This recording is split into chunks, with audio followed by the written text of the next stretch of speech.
Thank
you.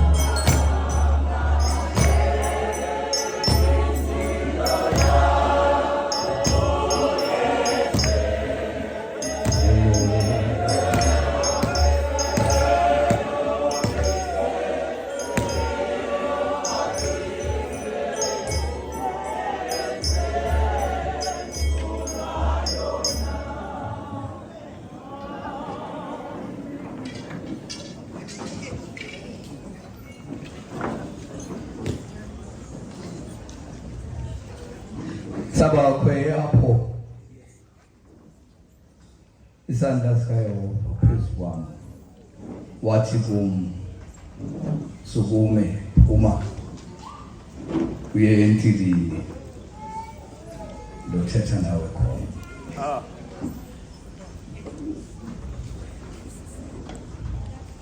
Kanti director nona supervisor of studies sendibulele kakhulu ba utata supervisor of studies akekho bodyoza umnazi kuwe nkosi yami ndingangeni kulaa nkalo ukuthi ufuna undiva kuyo ndasebenzisa assignment ulungise apho ndilungise khona ngenxa yexesha mandixolise kakhulu tata.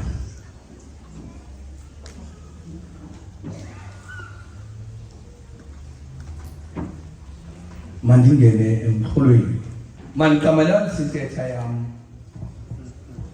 ngoku ngale mizuzu imbalwa yeke endinqwele lokuba umziwa se 115 singambaze ngalomgomo uThixo waqala into entsha ubomi bethu uThixo makaqala into entsha Thixo ngichanile ke abafana balento kuba izawudina zayibeka phansi le enhloko ayingenanga mama umongamelikazi ndenze ityala apha ndabisho ndenze ityala nimbusanga nomqwathi nangoko uphumile ukhumbile nceda tata umvangeli uyokhangela akabuthanga abantwana emkena bona kuba bendeni imbone belapha nabantwana ndimbusanga yena namawele ingathandi kandikhidi apha ndizabe sendingenamzi akekho nomissionary into bendamthuma ndinceda abawuhlambule ziyemka inkomo zabarhatini senithi ndimbulisile umamqwathi abuye kwindlela ezikude kuba uqhumbele uba engabuliswanga ngokukhethekileyo wathutha nabantwana nceda nimcele uba umbulisile urhatini uthi mhle ngaphezu kwabo bonke abalapha Thixo makaqala into entsha ubomi bethu iyaqalwa kwinto entsha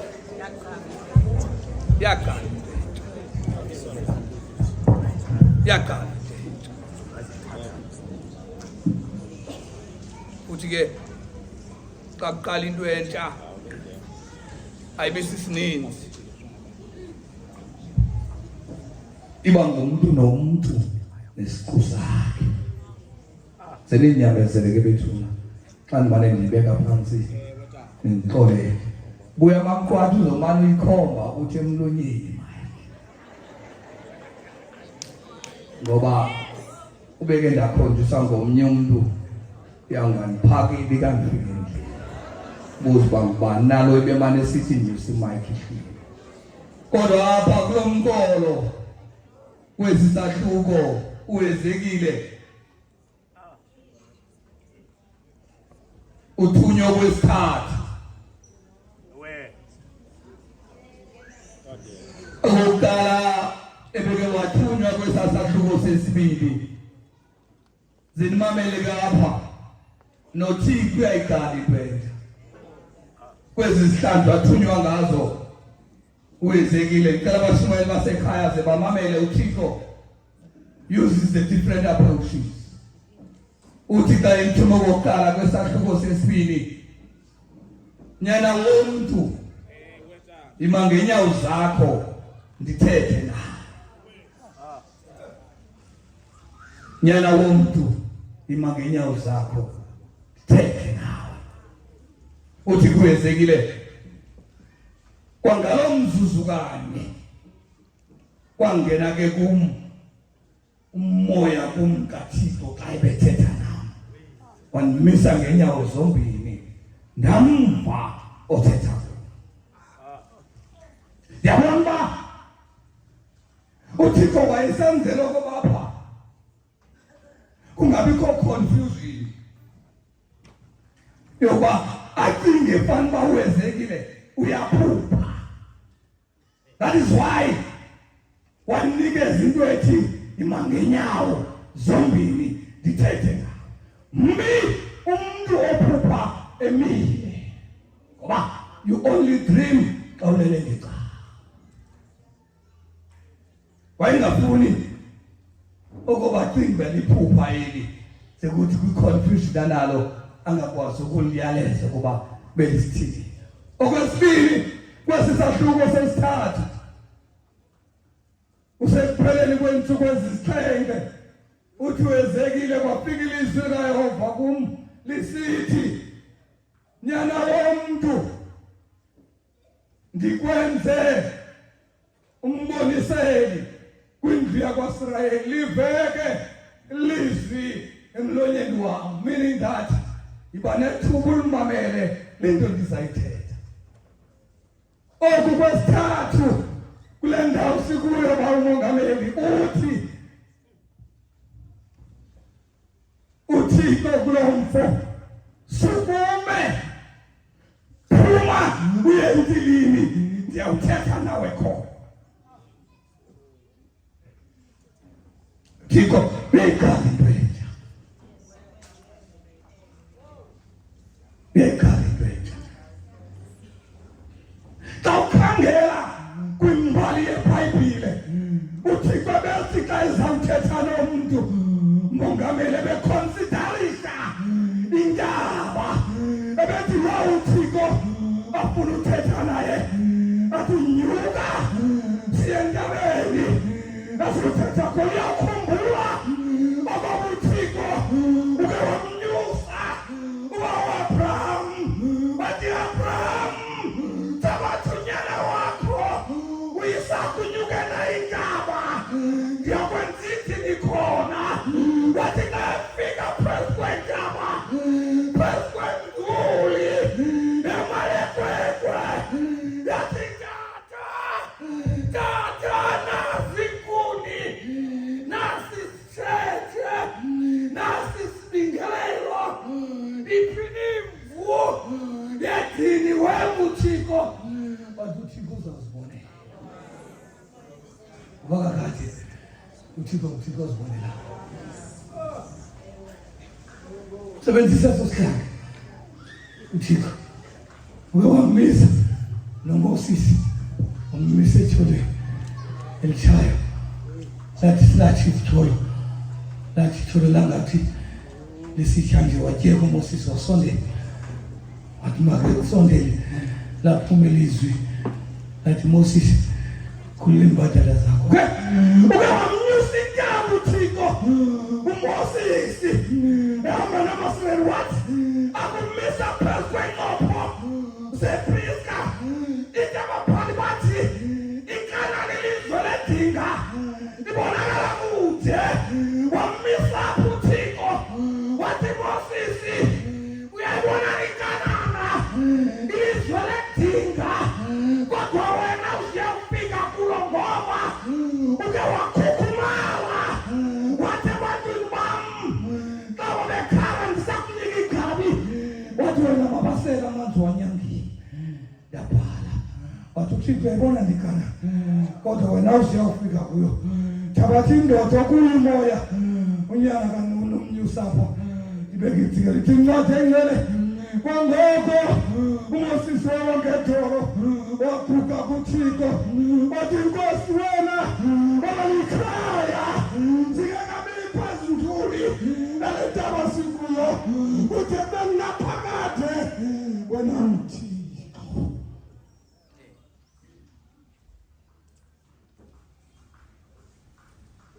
Thixo ingibethile ixesha ungena ngosowuleqa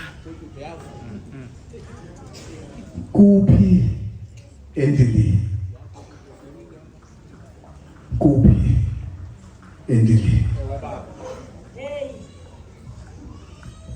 yaye indawo enjani ndini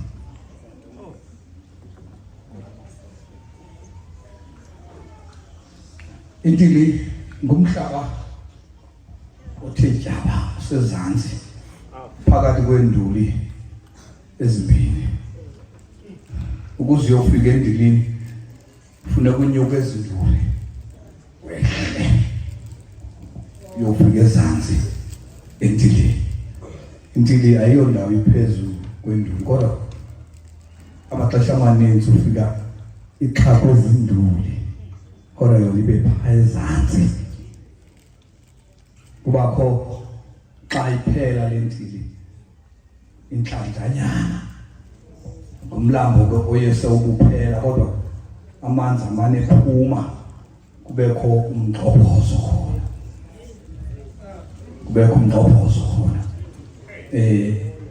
Kubakho nengca eninzi kuba kaloku kukhona amanzi aphelela phaya adala umgxobhozo. Zixa kuphela ke lo mgxobhozo kuqala ithafanyana eliflat elithe jaba ukubheka phaya phambili. So intili indawo elithafa ethe jaba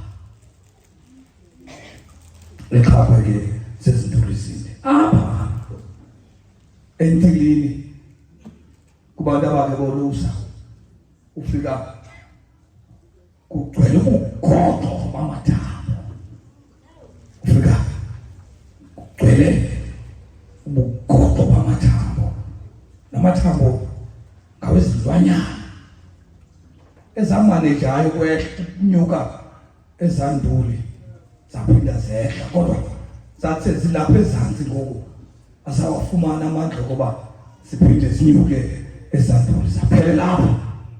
Ezinye ngenxa yoba sithe sezilapha zehlelwa ukubhija zabetheka emandleni. Ufika apha kukho ke ubugodo sike lapha indawo njengoba lapha ezantsi phaa phezulu kwezanduli ufika xa ujongile kukho amatye amhlophe. Xa umuntu olusayo ufika kwezinduli zombini kukho amatye amhlophe. La matye amhlophe kuthanda ukuhlala amahlungulu namaxhalanga athe sawuhlala phaya elindile ukuba makubekho le itatsalazayo isakala amane release umtsheko omhlophe.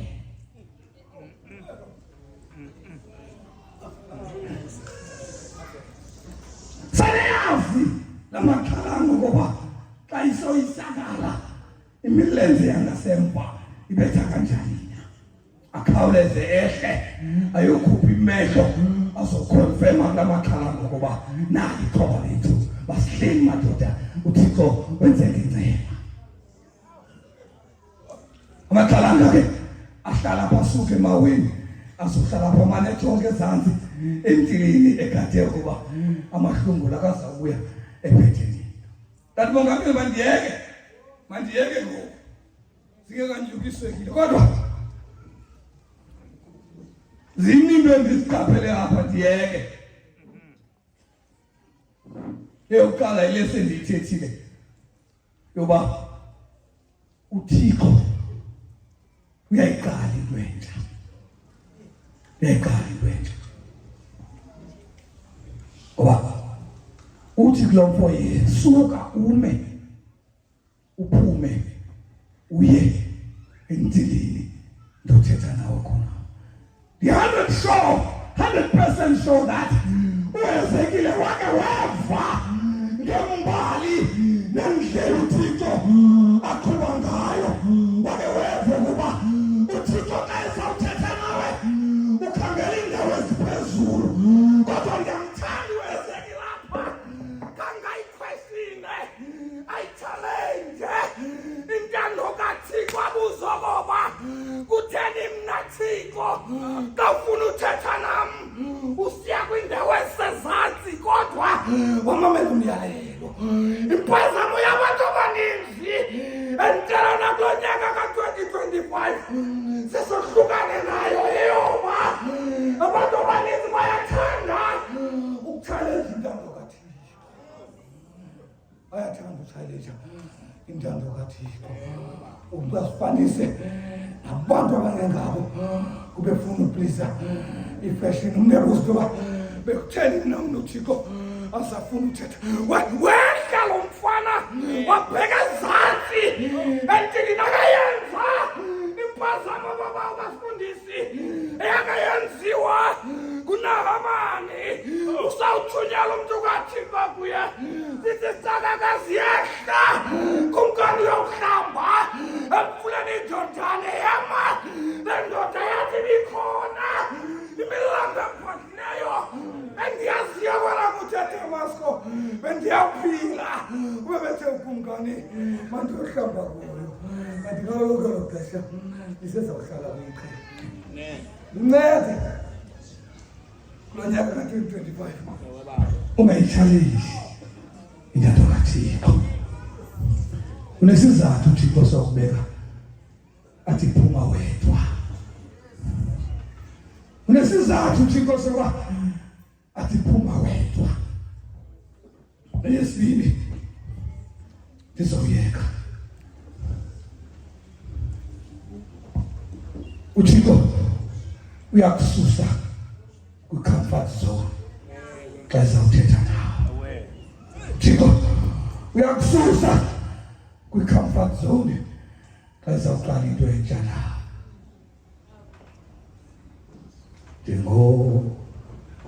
Ndinjalo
Tege uyakususa uThixo kwi-comfort zone. Ayisakuthetha nawe ayisaqhanjwenja. Bakwenzekile uThixo wakubiza ekubizele entilini. Qinisekile sikhona isizathu. Yayinda ikhona into ezawutshintsha. Into yokuqala number 115. Into ezawudala uThixo akubizele entilini xa ethe wakubiza uzuncede ulinde into yoba uzawulungiswa okanye your listening skills will improve. The reason uThixo ekususa kwi-comfort zone akumise wedwa ufuna ukusebenza kwi-listening skill yakho. Ufuna usebenza kwi-listening skill yakho. Wenzela ngoba uThixo akususe kwezitshomi zokuphazamisayo, akususe kubahlobo abangathi bathetha lento usawuguquka bathi uzenza bhetere. Wenzela uThixo ngoba sayekubiza wedwa uzowuva kakuhle umyalezo ngoba uzakusiza kuwe kule comfort zone kukho amava esinawo angokhiyo. Kukho amava esinawo uyive indoda inegogo sithi kuba ngaphambili kule nkonzo kwakungenziwa ngolhlobo izinto zobanza senzo hlobo kanti ngamava angakhiyo la zakunika amava amatsha uThixo ayekususile kwi-comfort. Esithathu umyalezo zawufumana iseyesibini. Umyalezo zawufumana kule ntili xa ethe wawubiza uThixo okokuqala uzaba ngwewena uzibhenxe tani xa ubheke entilini uthile ubishop so thatha uzoyeka u-shift play. Kodwa ndisho into yoba xa ethe wakubiza uThixo akubizele entilini wedwa into yokuqala zakunika yona uThixo uza kunika into yoba xa uphuma apha xa kuyosebenza wena nesiqu sakho. Sinabantu apha esikhonza nabo hayi abalapha eKapa kodwa abathanda ukuthi bangazijongi bona kodwa bajonga abanye abantu. Ufika umuntu engasihoyanga yena kanti into iqala ufika point fingers abaphaye nqebezi hey unochuku usimanyela ufele kanti uchuku lapha njengubona lo mnye umuntu likwephi level hayi nothi nina abasenqa andifuni nokuthi abaseca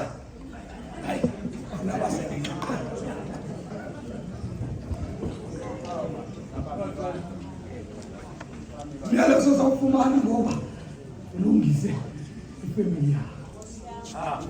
Lungise ifamily yakho. Khona ndawo ningayambanga. Babiziwe omalume, babizwa uthatha omncane kodwa ifamily sacelelene. Ifamily sajongene ngesikhondo zamehlo.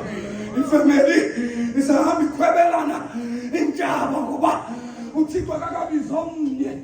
Uzuncedeke bayethe wabiza uThixo noma ukubizela ezakunika icebo le organization oyikhokheleyo kodwa uzuncede bayethe wabiza uThixo wakunika lo cebo ungabe selfish icebo lakho wena kuba into endiyithandayo uba unoke wabizwa uThixo umongameli wathi uThixo kuzawuze unogumbe into endimthanda kuyo uNowa esabexelela uThixo ngoba ndiyakhela inganawe uyakhela inganawe uyikabe ngaphandle nangaphakathi zangabe selfish Nowa kodwa wangena esihlekweni owabiza amadoda wathi madoda izali unogumbu yeza athalalisa amadoda baninzi abantu apha abacelelwa nguThixo ngoba hamba ngohlobo endleleni kodwa bona basuke bayenze yabo ufike umntu eqoqodisa i-organization ungayenzi lo nto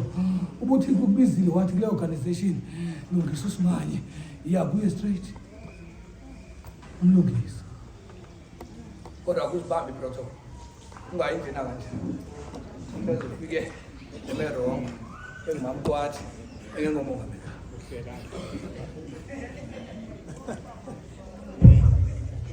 Ngamthanda uJoseph umongameli ngoba uJoseph kayimana uThixo ethetha naye ebusuku wayevuka ekuseni ubona nibomba ayephambi kwexhego afika ahlala ecankwalo nabalikaphungina athi tata phezolo nawe mama nabantakwethu uThixo uthathile ngibone apha kukho izithungu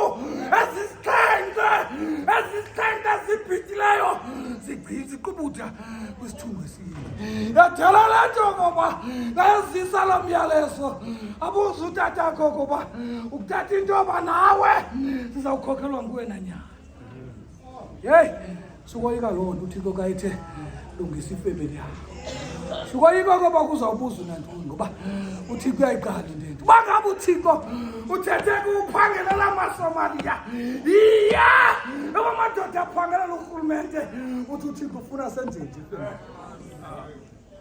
iya ungasandaya mayini kuba usithi mna ndiphangelela amaSomaliya uJoseph Wema omane evuka ekuseni tata ndivuka nelithi yadala into yoba makade aqiniseke uyisokuba uThixo uthethile emntwaneni ibhaka ngoku amanye imiyalezo esuka kuThixo isakhala intaba ibhaka abantakwabo sebethi xa bembona pha ngenxa yamaphupho akhe bathi basimbulale kulungile kodwa ababangasho ngoba uThixo uqale into entsha mandiyeke hayi intili asifani weba intili asifani ngobuhle lapha nentili yabantwana abashaya iziyobisi awazi nokuthi shumayelehle lapha ngokuza kwemthembele kona uzaphuma phandle ngoba unezinuku inkosikazi xa ilala inxibe iwanzi ithongise ngasedongeni ba intili asifani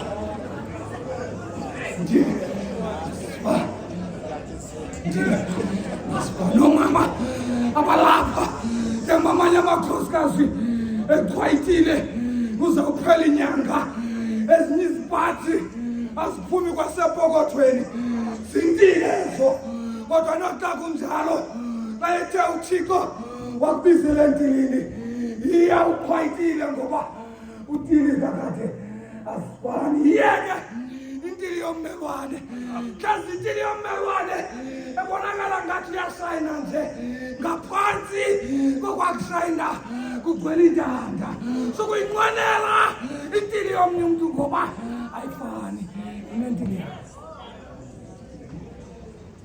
sebenza intili yakho Hey! Inompurpose intili yakho. Jona ifamily yakho libele intili yommelwa.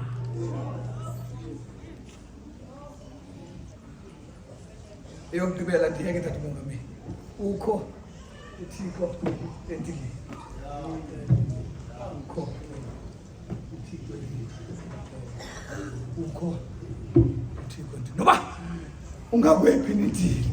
Noba ngoku uthe xa ungena kunyaka ka-2025 wakubeka uThixo kwintili yamathandabuzo.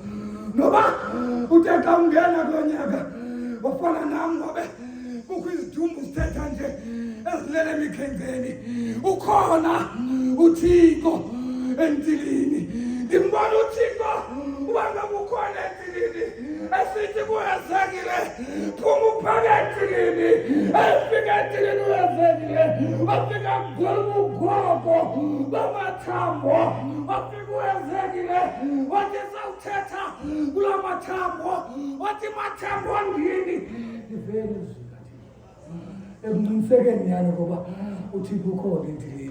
Ithi incwadi engcwele kaThixo ithambo nethambo lakurhwashaza lasondelelana kwelinye ithambo lasondelelana kwelinye ithambo yaqala yakhula imisipha yaqala yakhula imisipha aqala amathambo salazi ukuba lithambo likaSikotyana uThixo yedwa obethetha ngelizwi kwenzeke kwanqineka ngoba entilini ukhona uThixo entilini baba kaShumayeli akhona amandla imphatho uJafeti evalapha abasirayeli ebanjwe kumfilistia mkhulu wavalapha uJafeti wema waxaka ukumngane uSawule nomphathi mkhosi babuzongoma kuyena kabani nalo yaphithela le ndoda wakhawuleza ukumngane wathi mayambathiswe ingubo zakhe yamalekwe ngoba nawusentilini kufuneka amandla kaThixo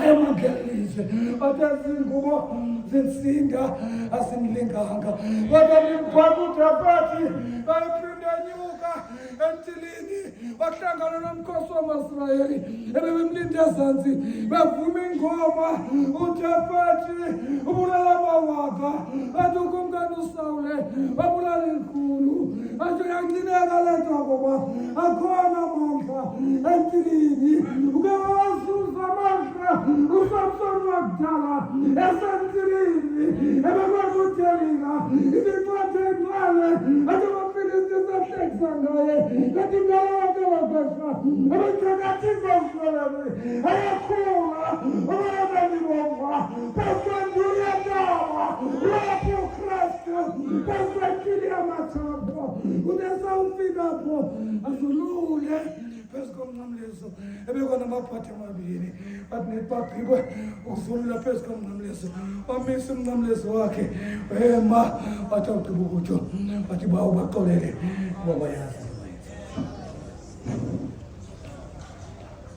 ngoKristu Nkosi yethu amen. Amen tata. Ngosiba. Mamela ke.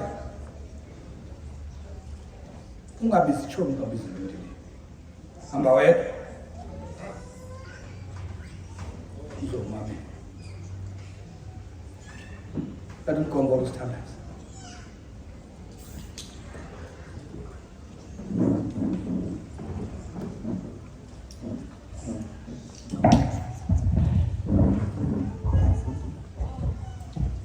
Egameni loThixo Yise, egameni loThixo uNyana noThixo uMoya Oyingcwele. Qala ngami Nkosi nomvandedo senhliziyweni ukuze amazwi omlomo wami nencamango zenhliziyo yami kuwe njengoThixo zikholeke. Wena Nkosi wathobe ukufeni, ufefo lungaka Thixo wethu onamandla wonke. Kusemva kwemini Nkosi sihlangene kuyindlu yakho Thixo onamandla amakhulu. Usinike Nkosi inceba yoba sithi ngabanye sikuthandaza. Nkosi yami simvile umculi kusasa sithi bakho ngabanikanga lentsikelelo Thixo wethu onamandla wathi inkosi bakhona abayimilwelo abangekhoyo apha. Kodwa thina Nkosi yami singaba sithe ngena nokungena kwethu sibuvu ukho bakho. Sikuvile Nkosi, sikubonile siyanqina. Awusishiyanga Thixo wethu namandla ka. Noba Nkosi singafanelekanga, kodwa Nkosi yami umoya wakho ingcwele siyawuva phakathi kwethu Thixo wethu namandla onke. Sesisithi ke mzale Nkosi mtrinity, enkosi Thixo olungileyo, ukusinyamezela nokusenzelela kwakho emva kwemini Nkosi, siphakamisa izandla kuwe liwa losindiso lwethu.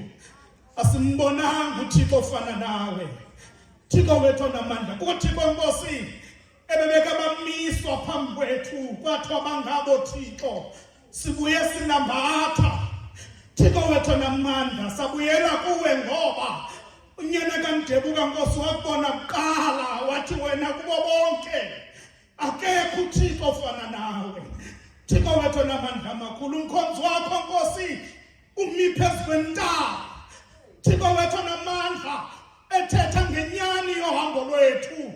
Enoba Nkosi sinamathuba basigaqeleke entilini Thixo wethu namandla amakhulu. Sesisithi ke Nkosi bakhona nangoku Nkosi abesebesithi intili zabo ngeke zincedwe muntu Thixo wethu namandla amakhulu. Bakhona Nkosi asobegaqeleke ezintilini Thixo wethu namandla, ngoba uthi umuntu wakho apha entilini kukhona imigqobhozo Thixo wethu namandla amakhulu. Kodwa emva kwemini sisondela kuThixo nguwe Thixo wethu namandla onke. KuThixo Nkosi osipheleka Nkosi, sesisiya kwezontili zinjalo Thixo wethu namandla ka. Thixo wethu namandla lesekethi qala unyaka Thixo wethu namandla, siyayazoba ongendawo Nkosi apha phambi kwethu ubeka intili Thixo wethu namandla. Noba kunjalo sipheleke mkhululi amanathi Thixo usincedele ongendawo Thixo wethu namandla, ukuze Nkosi angasifuyeleli uSathana Thixo wethu namandla. Sincede Nkosi yami usibiyele, sithi Nkosi xa sisiwa usiphakamise njengoThixo. Sithi Nkosi xa sidinwa usengezelela amandla. Sithi Nkosi xa sikhula ube niyeza Nkosi endleleni. Sithembe wena Nkosi masingaze sidaniswe. Sithembe wena Nkosi yami, asinayo Nkosi omnye uThixo sawuya kuye Thixo wethu namandla onke. Naku Nkosi unyaka ka-2025 simyeleza kuwe Nkosi sisaqala njengoThixo thatha indawo uhambe ngaphambili, ukuze Nkosi yami xa sifike entilini okumthembiso somkhonzi wakho othe wena nguThixo khona entilini, sifike sewukho oyini Nkosi yami. Emva kwemini kanti kuthandaza sisondaza Nkosi umkhonzi wakho, omnike Nkosi uxanduva lokhokhela ibandla i-presiding bishop yale nkonzo. Mxhase Nkosi umkhonzi wakho, sisondaza Nkosi ibishop yesisithili Thixo wethu namandla onke kuwe njengoThixo. Sisondaza Nkosi ne-executive abefundisi bonke, uthe Nkosi umthandazo lapha ekhaya uzuthi Nkosi ukuze bakukholise ngokwenene umane umehlisele umbethe wentsikelelo yakho. Abashumayeli Nkosi, abavangeli, omama Nkosi, omongamelikazi namama bonke nabantu abatsha sibayeleza kuwe Nkosi lonyaka ka-2025 baphathe Nkosi baphakamise. Yenza le nto ke Nkosi ndiyakuthandaza. Siphe kwelizwe oba siyazi inyaniso yakho kwilizwe liza kubakho. Siphe ubomi obungunaphakade ngoKristu obuyayo. Amen. Sithile phaa kupage 08 sime ngenyawo ngexesha ke sithile kupage 08 ikwaya lisincede ngokuthi ivume ngamxhelomnye ingoma 222 222 nabo bomi bam Nkosi buthabathe wena, ndiyanqophisana nawe mantengo wakho. Nazi izandla zami Nkosi ndizinika wena, masikusebenze konke okuthandwa nguwe.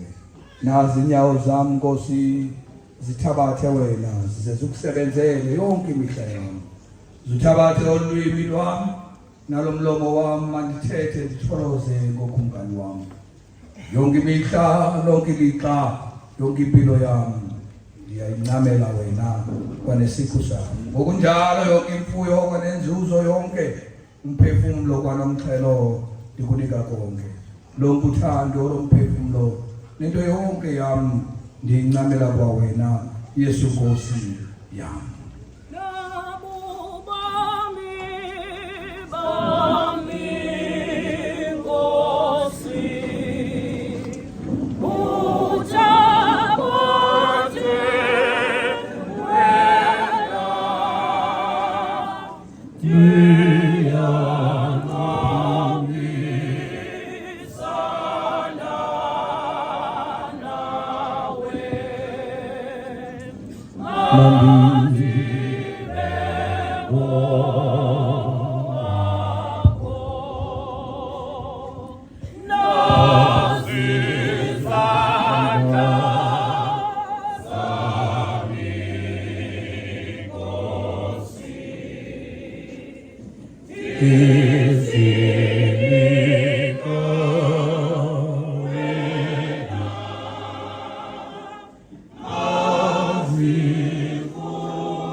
Inkonzo elungele abo abanganqophisana noThixo page 308. 308 inkonzo elungele abo abanganqophisana noThixo page 308 masithandaze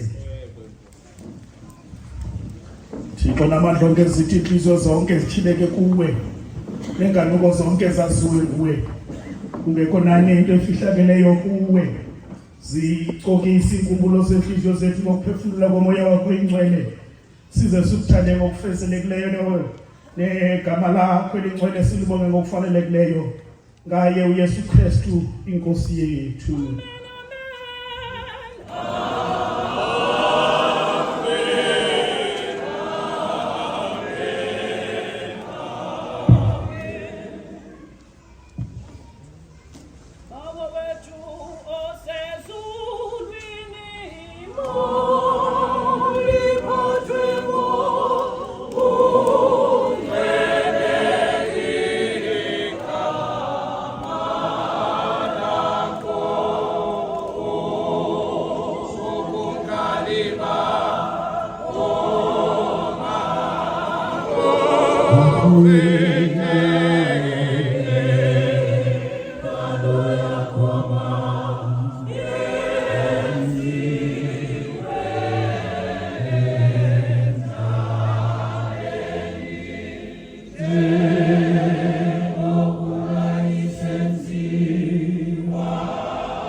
Bathanda kwamandulo abantu ababizwa nguThixo bazimisela kuye ngomnqophiso womthetho nowesithembiso oba njengesithunzi sezinto ezilungileyo esaza kubakho sibizele kubomi obubuKristu xa esithi xa sibuye sibe sikhulule esonweni sangcalisela kuThixo ekubeni usamkele kuwo umnqophiso omtsha wothambo owenziwe wancanyathiselwa ngegazi lakhe ukuze ume ngonaphakade ngelinye icala lomnqophiso sisithembiso sikaThixo kuKristu sokubuya kuza kufeza kuthi nangenxa yethu nangathi konke okudingileyo ngaye lowo soloke nguye izolo nanamhla nangonaphakade lo ngamchonganga wakhe unyana wesuka wamnikela ngenxa yethu sonke angathini na ukuba angasibabali zonke izinto ndawenye kunye naye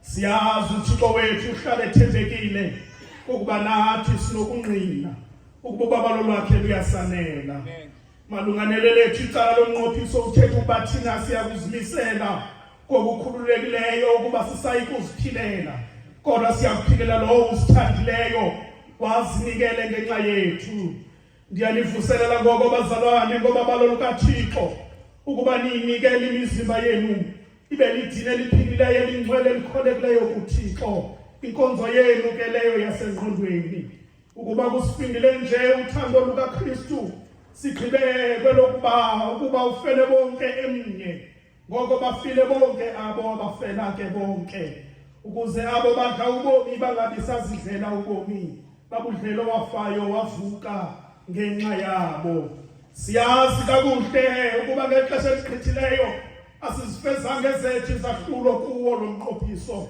sibe sikhululekile ukuzibanga zona izithembiso zawo kodwa asakhululeka ukufeza amabango awo. Besinobudenge nobuthathaka kaninzi sibe ngabantu abahamba gwenxa nabangevayo ngabomu. Kodwa nokuThixo wasinyamezela inceba yakhe yema ngonaphakade.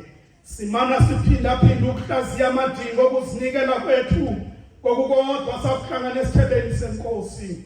Kodwa kwanamhlanje sihlangana ngokubalulekileyo njengokuba sasimana sihlangana izizukulwana zobawo bethu ukuze sihlaziye ngokungxamisekileyo nangokunyanisekileyo lomnqophiso usibandakanyayo noThixo.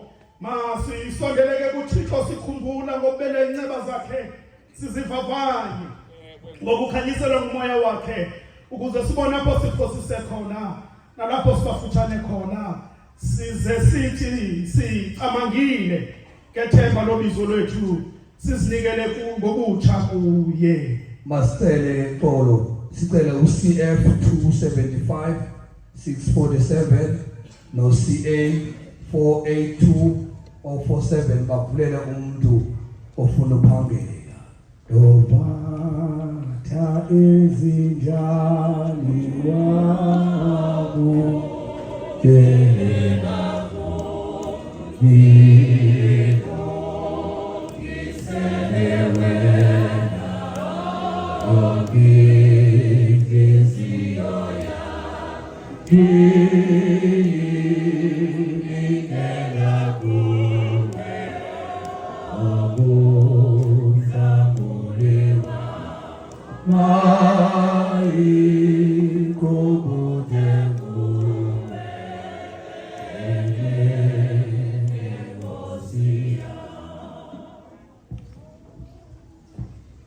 Masizukise bawo Thixo uthando osidalileyo osigcinayo nosixhasayo ngayo yonke imizuzu wasithande ngothando olunaphakade wasinika ukukhanya kokwaziwa kobungcwelisa bakhe ebusweni bukaYesu Kristu.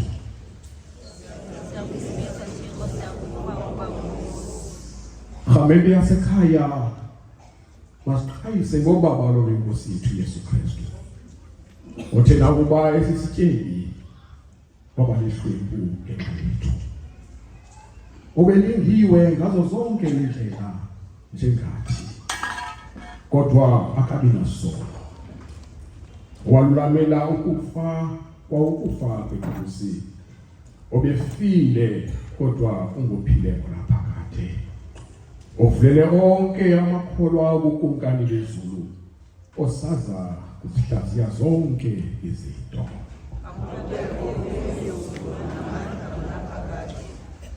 Masivuyelele kubo ubudlelane bomoya wengcwele inkosi nomniki wobomi esithe ngaye sazalelwa enanini losapho lukaThixo senziwa amalungu omzimba kaKristu salobudlelane obunye naye obungqina bakhe usiqinisayo obulungo bakhe usifundisayo omandla akhe asiphumelelisayo ulindeleyo ukusenzela ngaphezulu kakhulu kuko ukucela nokucela kwethu.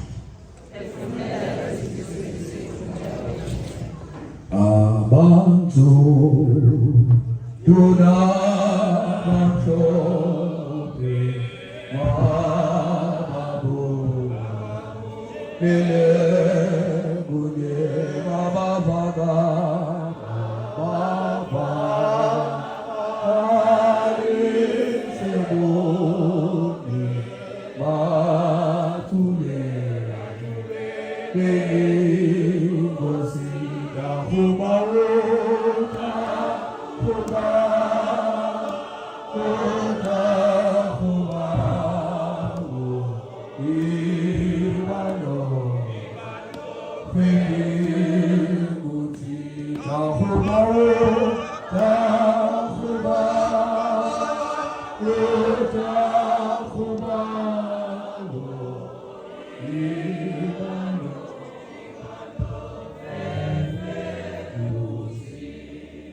masinikele imimbulelo kuThixo ngenxa yenceba zakhe ezingenakubalwa Thixo ngubawo wethu nomthombo wakho konke ukulunga.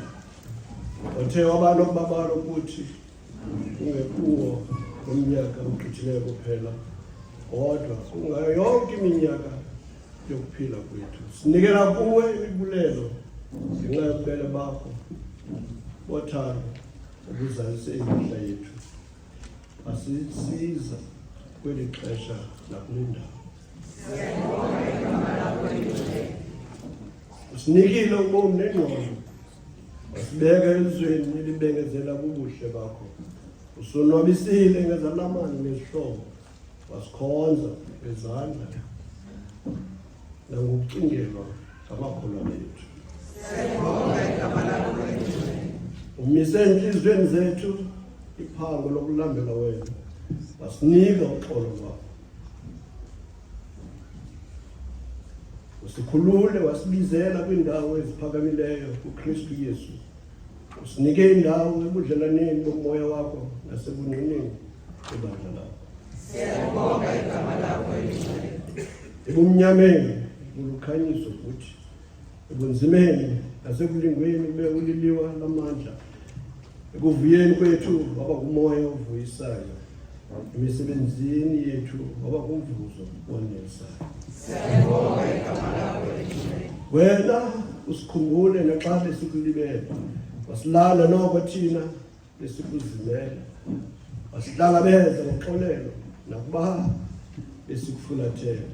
Ngakho konke ukunyamezela kwakho nobuninzi bobabalo lwakho. Siyabonga igama lakho elingcwele. Ngazo ezinxeba ezaziwayo nezingaziwayo, ezikhunjulwayo nezilindelweyo. Ndizicela phambi kwakho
masenze imvumo kuThixo olulamileyo.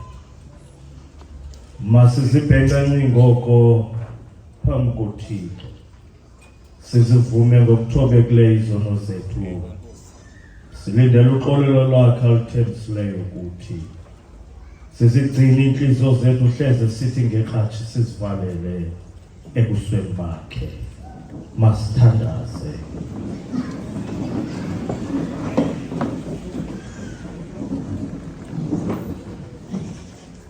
Thixo Bawo wethu osibonisileyo indlela yobomi ngaye unyana wakho othandiweyo, siyavuma sinentloni ngokuba sithathe kade ukufunda ngaye, asavuma ukumlandela. Wena uthethile wabiza, kodwa thina asisabelanga. Ubuhle bakho butyhilile, kodwa sibonanga. Izandla zakho zolulile kuthi ngabazalwane bethu, saza thina sakucekisa. Samkela iintsikelelo ezinkulu, asabulela. Asifanelanga olo thando lwakho lungaguqukile.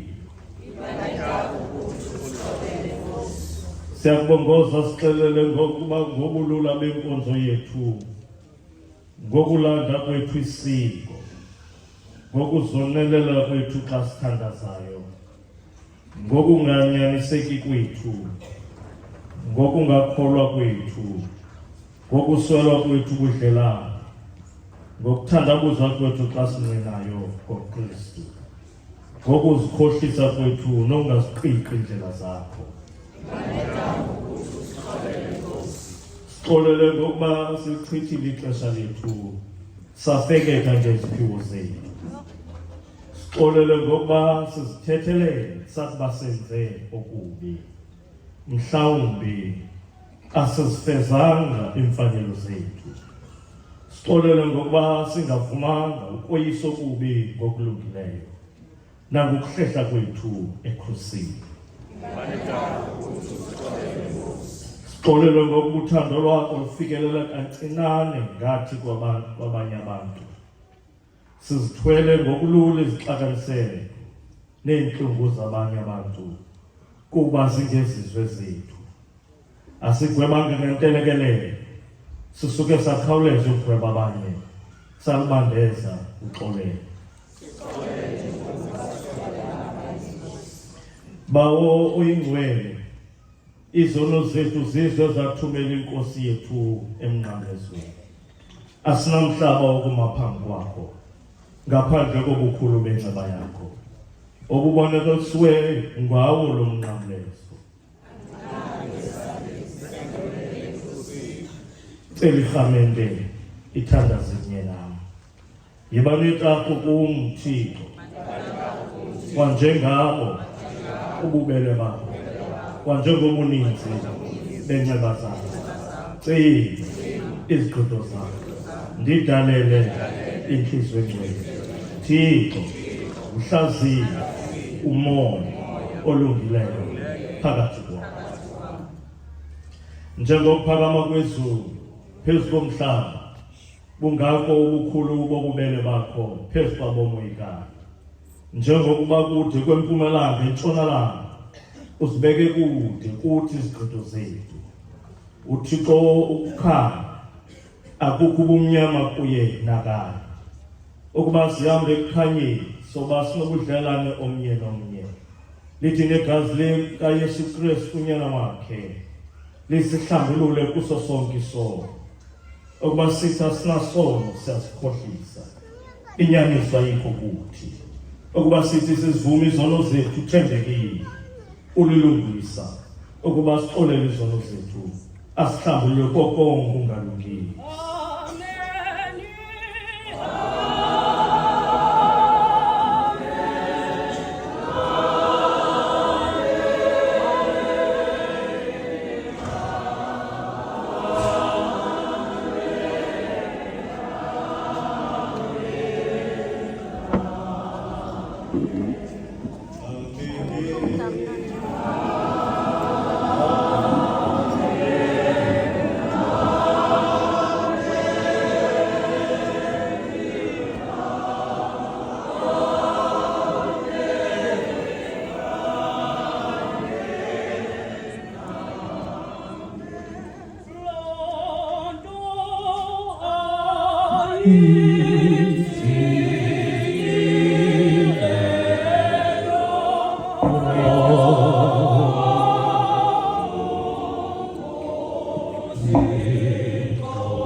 umnqophiso sizawungena emnqophisweni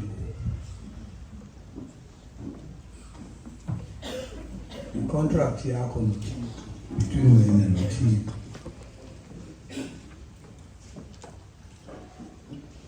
ndinqwenela uba kuthathe laa mzuzu ngoku wedwa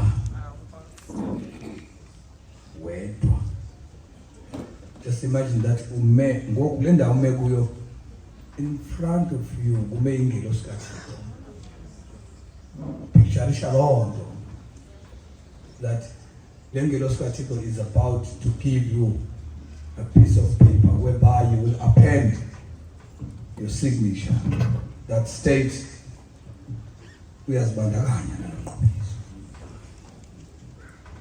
noba amadolo anzima kha kume ngenyawo ngoku uthi arthritis or no arthritis because ngoku funeka ndithathe isifungo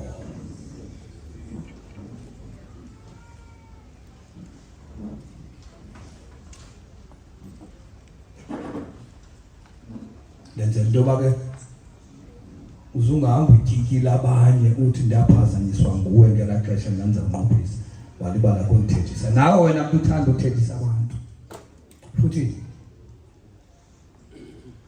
ndingaba ndi-ofenda mntu khanike nizole ngoniyeke le mimoya iza ngaphambili ngoba uzawuthi unqophisa nje kanti uzibizela umoya le fan kakuyeke nje ukume nje stand still lungelo uba uzongena emnqophisweni hleze kanti ngale fan ayisavuthelwa i-engine yayo ifan seyivuthelwa ngusathane isithi la mathatha ndizawungena ukungathi unqophisa maka simeni nje still sizole ke ngoku bathandwa sizibandakanye ngemvume epheleleyo noThixo wethu ngomnqophiso zithabathele iyokhwe kaKristu ngokuzithabathela iyokhwe yakhe siyacela ukuba siyakwanela xa yena salathisayo indawo yethu kwanomsebenzi wethu aze abe nguye kuphela ongumvuzo wethu uKristu unenkonzo ezininzi zokwenziwa ezinye zilula ezinye zinzima ezinye zibekekile ezinye zidelekile ezinye zilungelene nokwethu ukuthanda nokwethu ukuphumelela ezinye zichasene noko ngezinye sinako ukuzikholisa sibe sikholisa noKristu ukho nezinye esingenako ukumkholisa uKristu kuzo singazikhanyezanga thina ngokwethu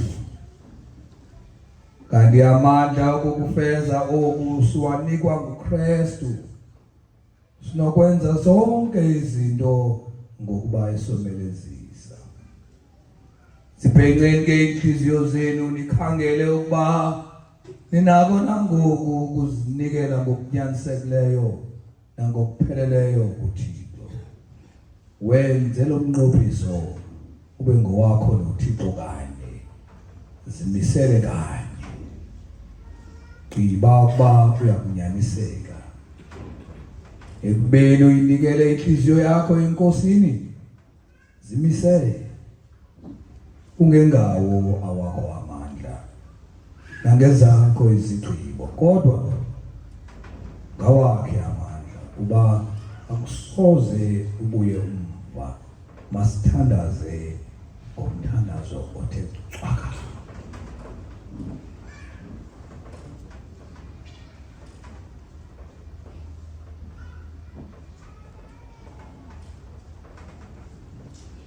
Nkosi Thixo bawo ingcwele sibizeleyo ngaye uKristu ukuba sabelane ngawo lo mnqophiso wobaba lo.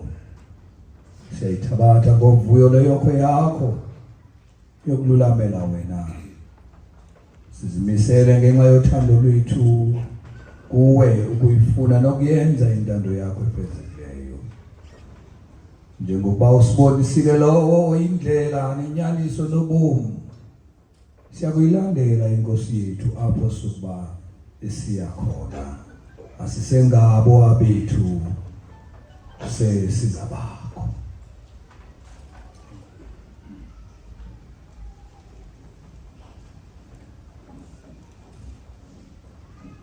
Masho sonke andisenguye owam ndingowakho.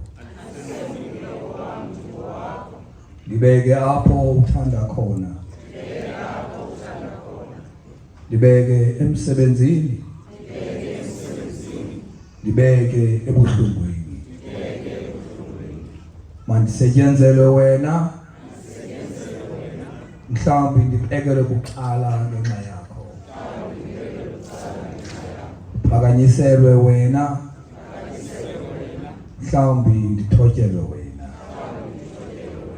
Mandibe ngozalisiweyo. Mandibe ngoze. Mandibe ngonezinto zonke. Mandingabi nanto. Ngokukhululekileyo nangenhliziyo iphela. Ndinikela ngazo zonke izinto zami kuyakho intando. Ngokuthixo onozuko nobabalo uyise nonyana nomoya oyingcwele ungowami nami ngingowakho. Makube njalo nalo mnqophiso ndiwenza apha emhlabeni mawuqiniselwe ezulwini.